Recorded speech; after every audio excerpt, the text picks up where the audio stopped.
We need to lean into the limitations. You want to call yourself a competitor? You look for every limitation. You find a problem and you fall in love with that problem and you own that problem until you solve it.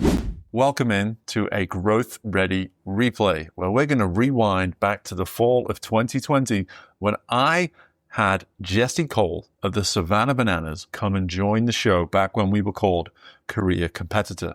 Now, while the questions may have been different back then, there is no denying that the content that we discussed, as you're about to find out, covers everything around what it means to be growth ready. So sit back and relax and join me as we go all the way to the end of 2020 and welcome back into the show, Jesse Cole of the Savannah Bananas. And I hope you enjoy. First and foremost, in your all banana colored tux, man, how are you today? I am fantastic, fired up, excited to be with you, and ready to have some fun. Absolutely. Well, again, it's a podcast, so people can't get the visual that I'm getting right now. And just trust me, there's some video that will come out of this, but anything that we put on the show in terms of the audio simply won't do justice to Jesse's appearance today. But this is all in part to do with what you've been doing now for the better part of 4, almost 5 years. So tell everyone, Jesse, what has been the focus of your last 4 or 5 years? Yeah, well, the last 5 years, we launched a little small crazy team called the Savannah Bananas. I was actually in the industry of baseball for almost 15 years now with a little small team in North Carolina that we had for 10 years. But yeah, we took over and launched a brand new team in a market that had professional baseball for 90 years. And Steve, we're not professional baseball. We're one of the lowest levels of baseball there is. Right. And we knew we had to be dramatically different. So we asked ourselves, what business are we in, but what business are we really in? And learned that we had to go all in on the entertainment. And we, after some serious struggles and having to sell our house, sleep on an airbed, and down to our last dollar, we turned it into an amazing circus that now sells out every single game. It has a wait list for tickets in the thousands. And it's been a wild journey. And every day we're learning and experimenting with new things to try to create the best fan experience in sports. Awesome. And you touched on that background there in baseball, and a big part of what we do here is try to take people that come from that background in sports and show the connections between them, the athlete, and what it is they're now doing today within whatever world they've gone into. And to get us going here, Jesse, tell everyone a little bit about your background in the sport of baseball. Sure. And I love the word compete, by the way. And I love the fact that this is the against yourself, never competing against others. And we don't even talk about competitors. We talk about our customers and our fans. And that's something that we've learned in the industry. But for my background, I was a big competitor and competing against myself. And I was a baseball player, fortunate to get a full scholarship to play college baseball, and had the dreams of playing professional, and was fortunate. I remember vividly getting letters from the Pirates and the Padres, Braves, and even getting Christmas cards from the New York Mets with a snow-covered Shea Stadium, which was really cool. And I thought my dream was going to become a reality. And that was all I ever worked on. And then my senior year, I tore everything in my shoulder and my labrum, my rotator cuff. And I remember I was filming a documentary at the time. It was my capstone project. And I had to turn the camera on myself as I found out I would never play the game of baseball again. And I watched it just recently, and it was very emotional. And I remember thinking there, like, what am I going to do? What am I going to do? I was saying it on camera. And now looking back, it was the best thing that ever happened to me. Because instead of trying to play professional baseball for a few years and then, starting over, I got into what I was meant to do. And it was to really put on a show and entertain fans and provide a different fan experience. So that launched my career with my injury at 23 years old. I became a general manager of a baseball team. And so that's when it all started. And my competition took another level because I was taking over the worst team in the entire country with no money in the bank account and no fans coming to the games. And that's where the competitive spirit came out to a whole nother level. Absolutely. I can imagine. Gosh. And, one thing that has come up more than, I would ever wish to, but it is part of the athlete story is injury and adversity. And I, for one, as in my past life as an athlete, dealt with more than enough myself. And hearing that sort of story of where you were in a sport that's obviously one of the major sports where you can make a career out of it, for you to receive that sort of news and then immediately have that opportunity to move into something where you could invest yourself wholeheartedly, how fortunate would you consider yourself to be that you had that opportunity waiting for you, or not necessarily waiting for you, but available to you immediately, as opposed to maybe wallowing or trying to figure things out, if you see what I'm saying? Yeah, I think two things happened at once that really gave me that opportunity. One is I got an opportunity to coach, and I coached in the Cape Cod League, and I'm sitting in the dugout as a coach with some of the top players in the country. Every single player that I coached on that team went on and played and got drafted and played in the big leagues. I mean, it was a top of the line. I mean, all-stars sat next to me, and I had the best seat in the house, and I knew these guys. And I realized something very profound then that I didn't realize till later that made the whole impact on everything. I was bored out of my mind. I had the best seat in the house with the best players in the country. And I realized something. And for many athletes that listen here, there's something about playing. We love it, but it's different about watching. All right. When you don't feel like you can make an impact, you don't feel like you can have control. I was a pitcher. I could dictate the success of a game by how well I pitched. Yeah. When I'm sitting in the dugout, I can't dictate what's going to happen. And so all of a sudden I was bored out of my mind. And so I realized right then, coaching is not for me. But then I took an internship with the team, and I realized the idea of trying to get people excited about coming to a baseball game and meeting with people in the community and saying, you know what, we're going to make this fun. This is not going to be like your grandpa's game. All of a sudden, I started selling all these tickets and sponsorship that I got offered the job as a GM at 23 years old. And that all happened within about a 6-month period that I think very, very fortunate that all happened. And I was able to see clearly what I was not supposed to do, but what I was meant to do. Yeah. Wow.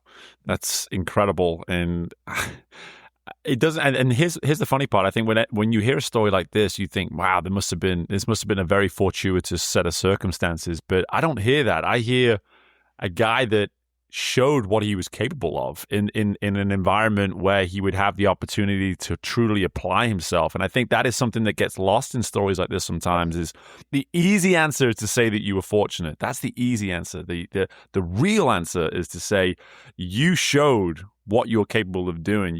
You brought to the table who you are and the way in which you want to do what it is you were being asked to do, and they've recognized that. It's fascinating. The legendary founder of Southwest Airlines, Herb Kelleher, he was asked after he started Southwest, he goes, what's your business strategy? And he thought about it for a second. He said, it's called doing things. He goes, our whole strategy is called doing things. And we believe so much with Savannah Bananas, every young person on our staff, do and then learn. I would have always assumed if I don't play baseball, I'm going to coach. But I started doing. I sat in the dugout. I started trying to coach. And then that didn't work out. I took an internship, an unpaid internship where I didn't get any money, but I started making cold calls, which sounds terrible, sales calls. But I started meeting with people and saying, you know what? I can make an impact. I can control what's going to happen at this experience to this sponsor, to this ticket holder. And I realized that was it. So I think a lot of people, when they first get out of college, they think about what they want to do. They think. Take that internship. Just start doing, start trying, start experimenting. And the faster you experiment, the faster you'll learn what's best for you. And that's what I learned at a young age. It's helped me with everything we do now. Love it. I'm a doer myself. I couldn't agree with that anymore. And I think one of the things I consider myself fortunate in my coaching career up to this point is I've been allowed to actually fail. I've really been allowed to fail. And it's something every time one of my former athletes or somebody new to the coaching game who's looking to get into it comes to me and asks, hey, what do I need to be trying to do? And I said, you actually need to be open to the idea of failing. You need to give some things a try that maybe no one's ever told you to do it that way, but something inside of you is saying, hey, I want to give this a try. I want to do this specific way. Only way I have of actually finding out whether or not it could work long-term is by giving it a go. And you hear about that from everyone. I mean, Henry Ford's first 2 businesses failed. Steve Jobs got let go from Apple. No one talks about the Amazon phone. All right, because it failed. All right, everyone but I wish we could reframe the word for failure, though.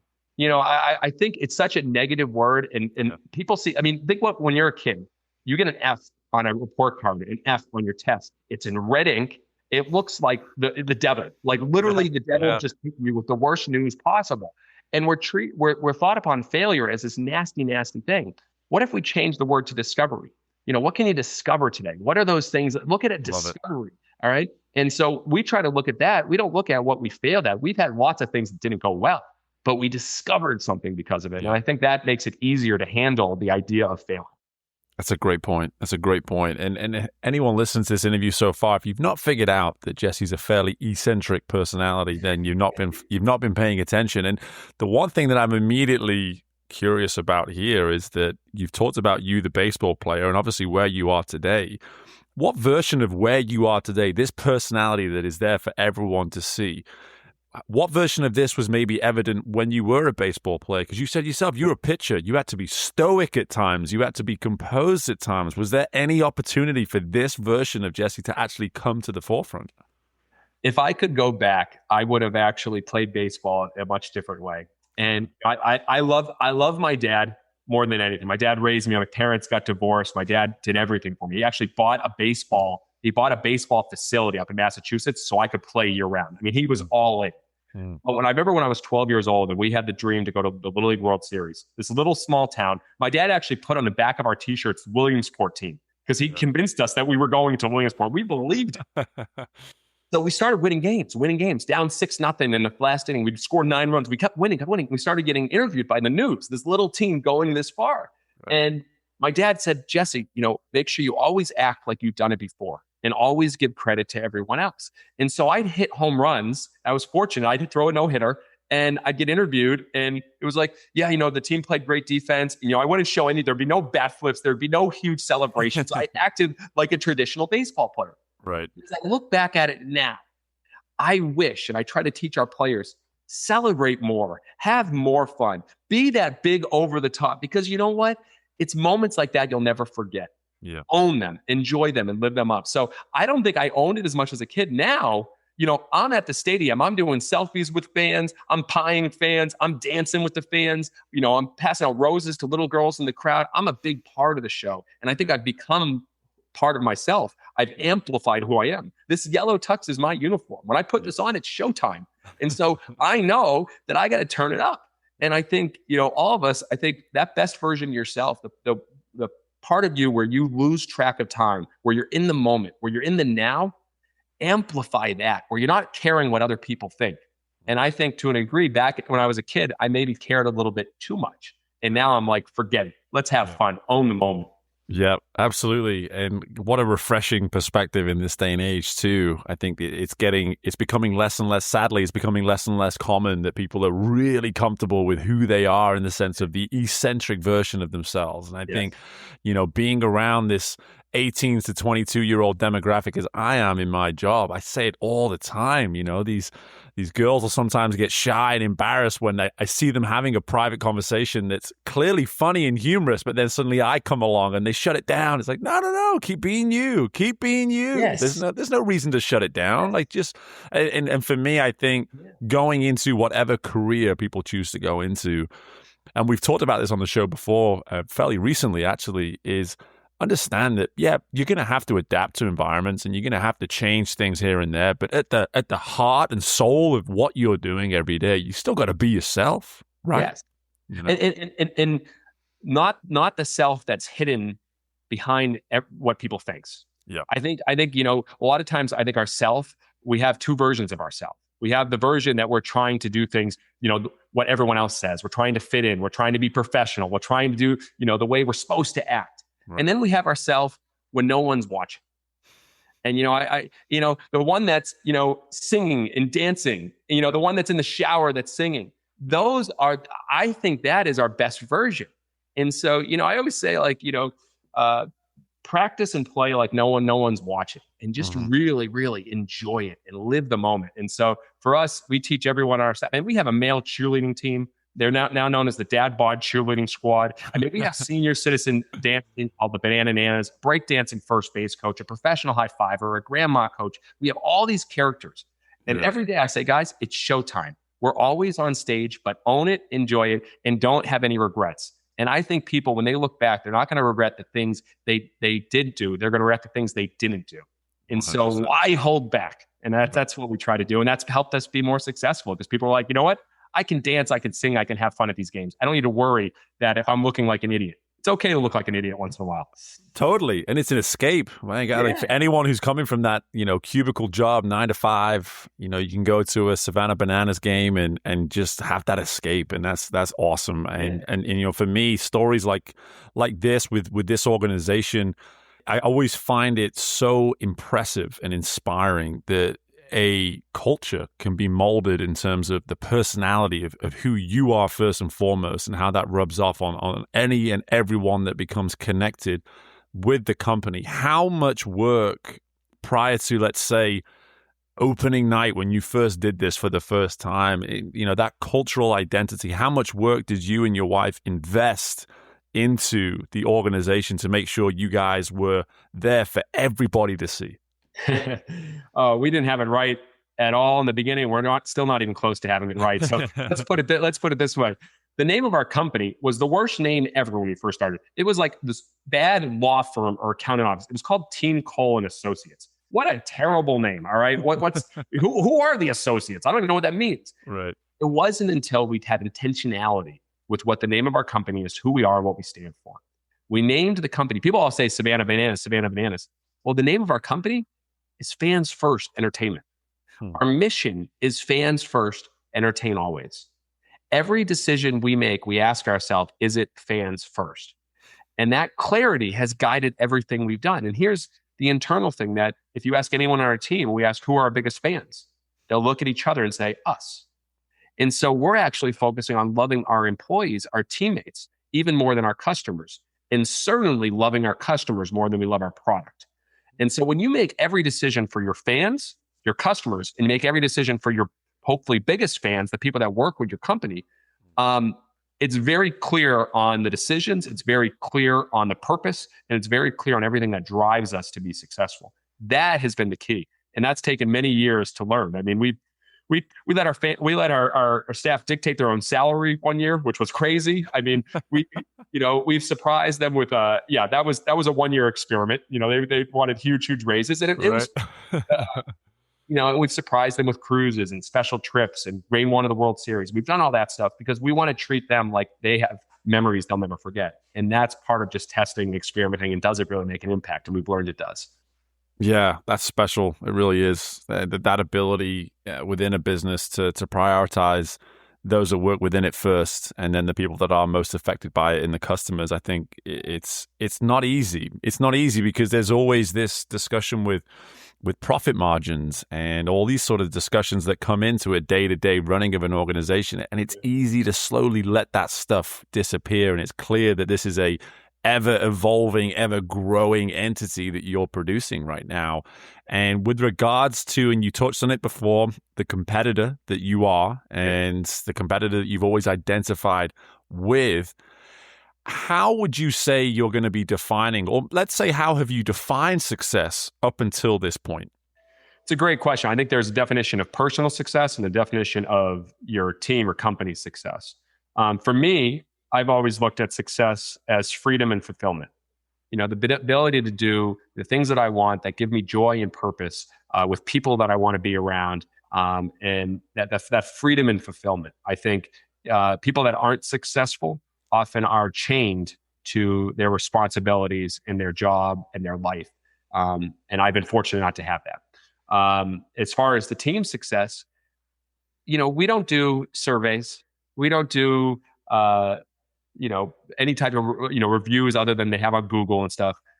Our success is the simple emails that we get from people. Our success is being at the gate, myself, our entire team, after every game. All the players were at the gate. Our characters were playing music. The pep band's out there. Free s'mores. We're dancing. And seeing people literally laughing, dancing, singing, whether you're 2 years old or 80 years old. And they are dancing and having fun. And success to me is seeing this past season during COVID, where we played in front of more fans than any team in the country with 0 positive cases. We found a way, because that's how we compete. We know it was most fans' first decision was to bring joy to people. When a gentleman comes up to me on the second game of the year in July, and he says, "Man, thank you so much." And I said, "Oh, thank you." He goes, No, you have no idea." I go, "What?" He goes, "My wife and I came here 2 years ago on vacation. We got tickets from a scalper. We came to the game. We had so much fun. When we found that you were playing, we and our 3 kids drove from Utah 40 hours to come to this game. We're driving back tomorrow. It was the best investment we could have made. Thank you." And when that happened, I'm like, That's crazy, sir. You're a lunatic, and I love it. But when moments like that happen, which happened pretty regularly, people were driving from all over the country. And even a season ticket holder at the last game of the year, he had a tear come down his face. And he goes, you guys saved my life. And I'm like, whoa, thank you. He goes, no, I was going through a very tough mental time. And this ballpark, the Bananas, gave me something to look forward to every other night this summer. You guys did that for me. I'm like, no, man, we appreciate you. But the reality is we share those stories over and over and over again. How can you not have purpose? How can you not realize that if you're asking about success, that to us has nothing to do with dollar signs, revenue, profit, any of those numbers. It has the impact and the emotional connection that we build with people. It's that to us is success. That's special. I mean, I'm getting goosebumps listening to you talk, man. I mean, and that's for me is, it was one of my questions. It was one of my, I was very interested to kind of hear how you've adapted and been able to overcome the adversity of this year, which is as difficult as a year as probably either you or I have experienced in our lifetime on a global standpoint. And I think with that in mind, it just shows that culture can actually, if it's solid enough, if it's clear enough, a culture can actually come through just about anything. And that's what you've proven with what you've done here this year. Hearing that you've still been able to do this, hearing that people are covering miles upon miles over days and days to be a part of this. And again, using that word escape, clearly that's what it is. I mean, this has been an escape for people during a time when they've truly, truly needed it. And how did you at first handle the news and the situation of this COVID situation? Was it just a matter of, I don't care, we're going to find a way to overcome this and get through it? Or was it, just sort of talk me through that process of overcoming this whole situation and coming out of it with a positive review for the year? Yeah, I mean, it reminds me, on January 15th, 2016 at 4:45 p.m., where my wife and I got a phone call. We were at my best friend's wedding up in New Jersey. And I'll never forget, I answered the phone. It was one of our teammates, one of our employees. And he said, hey, we just overdrafted our account. We're completely out of money. And that was 4 months into it. We just took over this brand new team. We went from zero debt to $1.8 million in debt. We just got married. Wow. And we looked at each other and we're getting ready to go to my college roommate's wedding. So we're like dancing at the wedding. We're like, what are we going to do? Like, this has got to be crazy. And we drove home and she said, Jesse, we just have to sell our house. It's okay. We'll find a way. We believe in what we're doing. And we built our dream house in Charlotte, North Carolina. I mean, it was perfect. We sold it. We emptied our savings account. We went down, we got an airbed, and we said, we're going to make this happen. And, in March 12th, when the pandemic was announced, my birthday was on March 13th, and we shut down the office. And we went from, selling out every game, revenue coming in, building, growing our team, to zero revenue. Zero. Yeah. We went very clear. And I think the same thing is, hey guys, we're going to find a way, but let's stick to who we are, what we stand for. We said, all right, our mission is fans first, entertain always. What a better time to do that now than ever. I go, we had a talk. I go, guys, what's going to happen? You're going to remember this moment. I go, we are going to play this summer and we're going to play in front of fans. We don't know how we're going to do it now, but we are. And we're not going to have one person sing the national anthem. Every single person in this stadium is going to sing the national anthem, including our staff, our players, and our fans. And you're going to look around and say, wow, I'm so proud to be a part of this moment. I go, we are going to work towards that. In the meantime, we are all entertainers. We're going to start filming ourselves. We're going to do Facebook Lives. We're going to do cooking with bananas. We're going to do music videos. We're going to do coloring books for kids. We went on an entertaining spree, and we did a lot of music videos that were ridiculous, that were silly. We entertained like crazy for the next few months. But when we made the decision that we were going to play, we did the press conference, and the media was like, sure, you're going to play, sure. But we knew we were going to do it. And we set that date. We said, July 1, half capacity, we're going to do it. And I told the team again, just remember the national anthem. It's going to happen. And we painted the picture, and it happened. And we have video of all the fans and the players singing the national anthem, and it's a moment I'll never forget. Absolutely. And it's, the service remained the same. The service remained the same, but you expanded the brand during that time. And I think that's special. You test the boundaries. You can start experimenting more. I mean, we launched a streaming service where we had drones during games which I'll never forget the first time the umpires run off the field. They're like, there's drones. Are we being attacked? No, we're not being attacked. They're like, there can't be drones. There's no rule for this. I go, well, let's make up a rule. And they were like, so we did that. Then we started having fans vote in the middle of the game who should pitch in the end of the game. We started miking up every player. We started testing rules. And if you want to say failure, I'll say with discovery, we discovered in the beginning, we were terrible at it. Our audio, you could barely hear. It was like players like coming through was bad. But by the second broadcast, it was better. By the third broadcast, it was better. By the 10th broadcast, we were doing things that some of the big broadcasts had never done because we were willing to experiment and try things. Yep. We never would have done that if it wasn't for the limitations that we had. And I think we need to lean into the limitations. If we want to be a competitor, you want to call yourself a competitor, you look for every limitation. You find a problem and you fall in love with that problem and you own that problem until you solve it. And that's how we compete. We compete to create the best fan experience. We compete for our customers, our fans, and our people. That makes it very clear. What a great time to compete. Right. And we didn't have to rest on our laurels anymore. There was no point. It's like, we're going all out. And that fired us up. And that gave us a challenge that we never had before, which was really exciting. That is exciting. It is exciting. And, just I want to just finish up here with just you, the entrepreneur, because this is what it's all about. Everything that you're talking about here for me comes back to this entrepreneurial spirit. And I consider myself to be entrepreneurial at heart as well. Even in my job, even though it's a job that I work for an institution, the way in which I do that job remains entrepreneurial in spirit. I find ways to create it and make it my own. And this podcast certainly is me sort of dipping my toes in that as well a little bit. For someone who, having given that story of how you and your wife just went all in, got rid of everything. Clearly you went with the all or nothing approach. How would you advise someone with that entrepreneurial mindset, or someone who's either just starting out or thinking about starting out?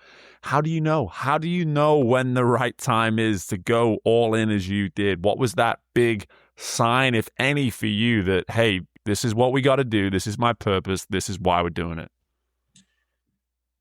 Loaded question, but I love it. I'll do my best here. It starts with small bets. Yeah. It starts with small bets. For 10 years with our little team in Gastonia, North Carolina, we tested grandma beauty pageants. We tested flatulence fun nights. We tested salute to underwear nights. We tested the world's largest pillow fight. We tested dancing players. We tested all of this. And we saw that the response was pretty favorable. Now, we never went all in like we did in Savannah, but when you test something and you see, we started to believe in it. And I think so many people say, I got to see it to believe in it. No, you got to believe it to see it. We had to believe in it first to be able to really see it. And we believed in it by seeing these small bets work over and over and over again. And so what I question any entrepreneur is, hey, you got this big vision, love it. Can you test it in a smaller way at first? Can you do some small bets to test it and see, do people actually want this? But the reality is you don't know anything until you ship it to your customers. It's a great lesson I learned from Seth Godin. Always ship, always ship. You can think you have the best product in the world. Well, put it out, put a minimum viable product out that is saying the MVP and see if it works. You might have the best style of swimming that you believe. You've been studying the science. You've been watching this. Well, let's test it in the pool. Let's see, does it actually work? Instead of saying, all right, the biggest meet of the year, let's do this. Yeah. And so I think for us, it sounds like, oh, you went all in. We did, but we had a lot of belief before it. And I don't think we questioned that belief at all, even when we were down to our last dollar. Mm. Yeah, and that's kind of what I was really getting at was the what was that process like, I suppose, going into that big decision? Because obviously it wasn't just a matter of, hey, we're at a wedding, hey, this is what we're doing, and it wasn't as simple as that. There was always going to be more to it than that. And I think more than anything, what I hear there is just obviously have that belief in what you want to do, have a great plan in place, but then have the willingness just to give it a go, even on a small scale. Yeah. Then you eventually got to burn the boats. I mean, we went from zero debt to $1.8 million in debt. We weren't going to get out of debt by doing the same thing as everyone else. We weren't going to get out of debt by marketing like everyone else, selling like everyone else. We had to do something dramatically different to get out of that. So sometimes when you take that risk, it forces you. It holds accountability. I'll tell you something that we just did, and I wish every sports team in the country would do it, and every athlete would do it.